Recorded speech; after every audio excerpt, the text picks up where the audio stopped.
Si à Stock, c'est Romain. Aujourd'hui on se retrouve dans un nouveau vlog. Je suis parti dans les Landes et plus précisément à Mont-de-Marsan pour te parler d'astronomie.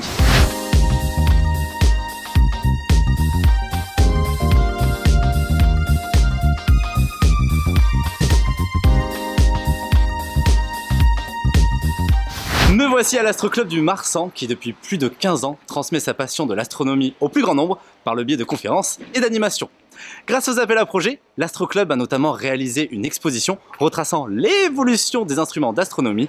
Nous allons rencontrer Yves de Angély, président de l'Astro-Club, qui va nous en dire plus. Le principe de ce club, c'est de la vulgarisation scientifique, principalement axée astronomie, mais surtout vulgarisation science. Et notre travail principal, on est des amoureux du ciel, comme tous les astronomes, mais notre travail principal, c'est essayer de mettre des concepts compliqués que l'astronomie, l'astrophysique, les amener à portée de tout le monde, quelles que soient leurs compétences, leurs connaissances mathématiques et physiques, puisqu'on travaille sur la base de mallettes ou de maquettes qui peuvent être demandées par n'importe quelle structure.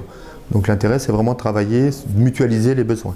Donc l'appel à projet de cette année, on travaillait sur les instruments anciens, parce que l'instrument ancien est important dans la connaissance du ciel, puisque les anciens, dès le début, dès la Grèce antique, ont commencé à s'intéresser au ciel et ont mis en place des outils qui leur permettaient à ce moment-là, à eux, de comprendre un peu mieux le ciel et de l'utiliser. Ces instruments sont tombés en désuétude avec l'arrivée de l'électronique, du sextant et d'autres éléments, mais ces instruments sont importants puisque c'est la base de la connaissance, de la compréhension du ciel.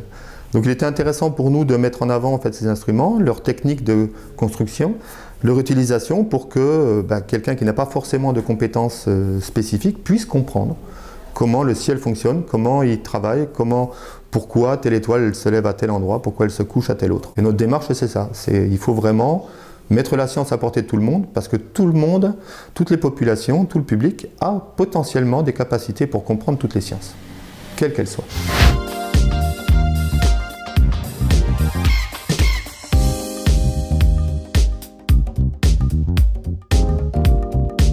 Ah, ça c'est pour moi.